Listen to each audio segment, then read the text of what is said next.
Hello friends, welcome to my YouTube channel smart study centre. तो दोस्तों, कैसे हैं आप सभी? उम्मीद करते हैं एकदम अच्छे होंगे, मस्त होंगे, जबरदस्त होंगे। तो दोस्तों, आज के वीडियो में हम बात करने वाले हैं स्ट्रक्चर ऑफ रिप्स। इसके पीछे वाले वीडियो में हम लोगों ने रिप्स के बारे में पढ़ा था, रिप्स के प्रकार के बारे में पढ़ा था कि रिप्स क्या होता है, रिप्स के कितने प्रकार होते हैं, इन सब के बारे में वीडियो में बात कर लिया है। यदि आपने उस वीडियो को नहीं देखा है तो वीडियो का लिंक हम डिस्क्रिप्शन बॉक्स में दे देंगे, वहां से आप उस वीडियो को देख लीजिएगा। तो आज का अपना टॉपिक स्टार्ट करने से पहले आपसे एक छोटी सी रिक्वेस्ट करते हैं, यदि वीडियो अच्छी लगी तो लाइक कर दीजिएगा, कमेंट कर दीजिएगा, शेयर कर दीजिएगा अपने फ्रेंड्स को। और यदि आप हमारे चैनल पर नए आए हैं तो चैनल को सब्सक्राइब कर दीजिएगा, साथ ही साथ बेल आइकन को प्रेस कर दीजिएगा ताकि जब भी मैं कोई नया वीडियो अपलोड करूं उसका नोटिफिकेशन आपको मिल जाए। तो चलिए स्टार्ट करते हैं आज का अपना टॉपिक स्ट्रक्चर ऑफ रिप्स। देखिए, स्ट्रक्चर ऑफ रिप्स में हमको रिप्स का पार्ट देखना है, यानी रिप्स के कौन कौन से पार्ट हैं और रिप्स का कहां से कैसे अटैचमेंट होता है। ठीक है, अटैचमेंट के आधार पे हम इसके रिप्स के 3 टाइप बताए थे। अकॉर्डिंग टू अटैचमेंट, इनके अटैचमेंट के आधार पे इसके 3 प्रकार बताए थे। एक ट्रू रिप्स, एक फॉल्स रिप्स, एक फ्लोटिंग रिप्स। ट्रू रिप्स क्या होता है? जो डायरेक्टली स्टर्नम से अटैच होता है उसे हम ट्रू रिप्स बोलते हैं। फॉल्स रिप्स किसे बोलते हैं? जो स्टर्नम से इनडायरेक्टली अटैच होता है। किसके थ्रू? थ्रू द 7, यानी जो 7वां नंबर का कार्टिलेज होता है उसके थ्रू, सॉरी 7वां नंबर का जो रिप्स होता है उसके थ्रू ये रिप्स से क्या होता है? इनडायरेक्टली अटैच होते हैं। 7 के बाद 8, 9, 10 ये 3 रिप्स क्या होते हैं? इनडायरेक्टली स्टर्नम से अटैच होते हैं। 11, 12 नंबर के जो रिप्स होते हैं वो फ्लोटिंग रिप्स कहे जाते हैं, यानी वो स्टर्नम से अटैच नहीं होते, बस पीछे साइड में हम लोग के वर्टिब्रल कॉलम से अटैच होते हैं। टोटल हम लोग कितने रिप्स होते हैं? 12 पेयर में होते हैं। 12 पेयर यानी 12 जोड़े में होते हैं, यानी टोटल 24 रिप्स होते हैं। यानी एक साइड में हम लोग के, इधर एक साइड की बात करें, यहाँ बीच में हम लोग का स्टर्नम होता है, तो इधर एक साइड हम लोग का 12 रिप्स होता है, इधर एक साइड 12, टोटल में 24 रिप्स हो गया। ऊपर के जो 7 रिप्स होते हैं, यानी ऊपर से हम काउंट करें 1 2 3 4 5 6 7, तो ये 7 रिप्स क्या होते हैं? ट्रू रिप्स होते हैं। इस 7 के बाद से 8 9 10 रिप्स, यानी जो 8 9 10 वाले रिप्स हैं ये फ्लोटिंग है। और इसके बाद से नीचे हम लोग के 2 रिप्स होते हैं, सॉरी जो 8 9 10 है वो क्या है? फॉल्स रिप्स है। और उसके बाद से जो 10 11 12 है वो क्या है? फ्लोटिंग रिप्स है।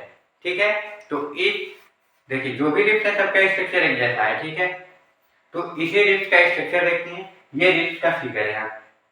ठीक है, रिप्स क्या है? लॉन्ग कर्व्ड बोन है, यानी रिप्स अगर हम रिप्स अपने हाथ बना दे तो ऐसे हम लोग का रिप्स होता है। ठीक है, यानी एक साइड में हमको स्टर्नम से जुड़ते हुए इधर क्या होता है? वर्टिब्रल कॉलम से जुड़ा होता है, यानी राउंड टाइप का होता है, गोल टाइप का। गोल ना कहिए, एकदम कर्व कहिए, ऐसे होता है। ठीक है, तो ये रिप्स का एक स्ट्रक्चर है, फोटो है।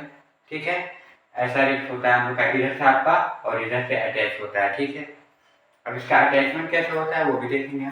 चलिए सबसे पहले स्ट्रक्चर ऑफ रिप्स देखते हैं। Ribs consist of the following parts, यानी रिप्स फॉलोइंग पार्ट्स कंटेन करता है, कंसिस्ट करता है। कौन कौन से? एंटीरियर और एक्सटर्नल एंड, या तो एंटीरियर और एक्सटर्नल एंड कर दीजिए इसे, या तो एंटीरियर एंड कर दीजिए या फिर एक्सटर्नल एंड कर दीजिए। अब ये क्या होता है? It contain the depression for the attachment of costal cartilage, यानी ये डिप्रेशन कंसिस्ट करता है, कंटेन करता है किसके अटैचमेंट के लिए? फॉर द कॉस्टल कार्टिलेज, यानी वहां पे कॉस्टल कार्टिलेज होगा वो किससे अटैच होगा?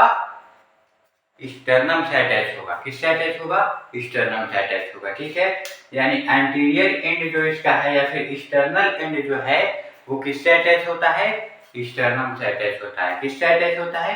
स्टर्नम से अटैच होता है। तो ये इसका एंटीरियर एंड हो जाएगा या फिर स्टर्नल एंड हो जाएगा। यहाँ पे कॉस्टल कार्टिलेज लगा होगा, इस कॉस्टल कार्टिलेज के थ्रू ये क्या होता है? स्टर्नम बोन यहाँ पे होती है, स्टर्नम बोन से अटैच होगा। ठीक है, तो ये हो गया एंटीरियर और एक्सटर्नल एंड। पोस्टीरियर और वर्टिब्रल एंड, पोस्टीरियर एंड कह दीजिए या फिर वर्टिब्रल एंड कह दीजिए। ये क्या होता है? It contain head, neck and tubercle, यानी ये हेड, नेक और ट्यूबरकल कंटेन करता है। और पीछे साइड में हम लोग के वर्टिब्रल कॉलम से अटैच होता है। पोस्टीरियर एंड किससे अटैच होता है? वर्टिब्रल कॉलम से अटैच होता है, पीछे साइड में, बैक साइड में। ठीक है, इसे हम क्या कहते हैं? पोस्टीरियर एंड कह दीजिए या फिर वर्टिब्रल एंड कर दीजिए, यानी ये हम लोग का पोस्टीरियर एंड हो गया, ये यहाँ पे वर्टिब्रल कॉलम होते हैं, उस वर्टिब्रल कॉलम से क्या होता है, अटैच होता है। ठीक है, कौन से वर्टिब्रल कॉलम में कौन से पार्ट से, थोरैसिक वर्टिब्रा से अटैच होता है। ठीक है, जो भी हम लोग के 12 रिब्स होते हैं वो 12 रिब्स थोरैसिक वर्टिब्रा से अटैच होते हैं। ठीक है, तो ये हो गया हम लोग का पोस्टीरियर आर वर्टिब्रल एंड। आगे बात करें सॉफ्ट, यानी इसका थर्ड पार्ट है सॉफ्ट। इसका जो बीच वाला पोर्शन है इसे हम सॉफ्ट बोलते हैं। ठीक है, बीच वाला पोर्शन क्या है, सॉफ्ट है। अब इस सॉफ्ट में क्या होता है, it contain two surface, soft portion two surface contain करता है, टू बॉर्डर कंटेन करता है एंड कॉस्टल ग्रूव कंटेन करता है। टू सरफेस, सरफेस में क्या होता है, सतह होता है। जैसे हम मान लीजिए अपने इस हथेली की बात करें तो इस हथेली के दो सतह हैं, एक ये और एक ये।